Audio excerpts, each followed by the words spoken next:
எதற்காகவும் இழக்க கூடாது. நம்முடைய சிந்தை வேற எங்கேயாவது போகக்கூடாது. அடிக்கடி பிசாசு நம்முடைய வாழ்க்கையில அந்த சமாதானத்தை கெடுக்க பார்ப்பான்.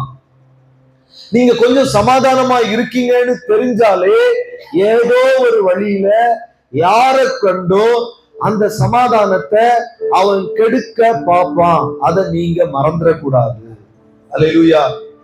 நம்ம கொஞ்சம் சமாதானமா இருக்கிறோம்னு வச்சுக்கோங்களேன், சில நேரங்கள்ல உங்க வீட்டுல உங்க புருஷனை மெதுவா எழுப்புவான், இல்லாட்ட உங்க மனைவிய மெதுவா என்ன செய்வோம், எழுப்புவான். நீங்க நினைச்சு பாப்பீங்க, இன்னைக்கு காலையில வரைக்கும் நல்லா தான் இருந்தா திடீர்னு இவளோட முக நாடி வேறுபடுவதற்கு என்ன காரணம்னா சம்பந்தமே இருக்காது. அல்லேலூயா. சம்பந்தமே இல்லாம முக நாடி என்ன செஞ்சிடும், வேறுபட்டோம்.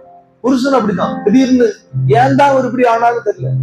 எப்பா நீங்க நல்லா தானப்பா இருந்தீங்க, திடீர்னு என்ன ஆச்சுன்னா நீ கொஞ்சம் சமாதானமா இருந்ததை பிசாசு பார்த்தா நைஸா வீட்டுக்காரர் வழியா அதை கெடுக்கிறதுக்கு என்ன செய்யலாம், முயற்சி எடுக்கிறான்.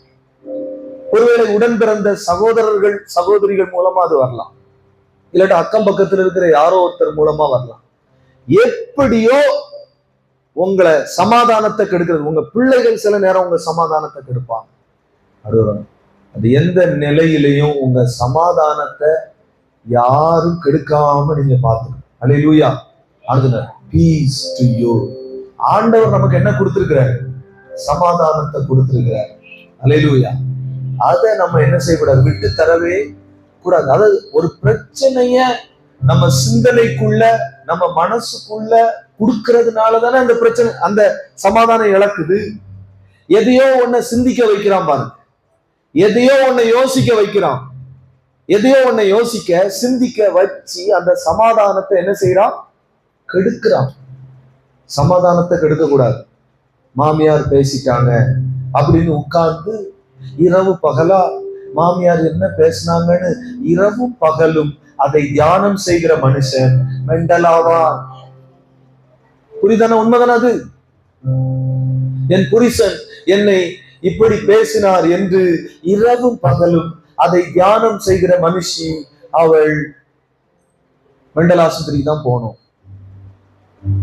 அதானே இதான நிலைமை. ஆனா இந்த விஷயத்துல ஆண்கள் பரவாயில்ல, அவங்க யாரும் சீக்கிரமா மெண்டல் ஆக மாட்டாங்கிறாங்க, அவங்க எதுவும் கண்டுக்கிறது இல்லை நிறைய. ஆனா ரொம்ப எல்லாத்தையும் இழுத்து போடுறது யாருதான், சின்ன சின்ன விஷயத்தெல்லாம் பெருசாக்கி. அவன் ₹1 பலூன் தான் ஊதி பார்த்து, ஊதி எவ்வளவு பெருசு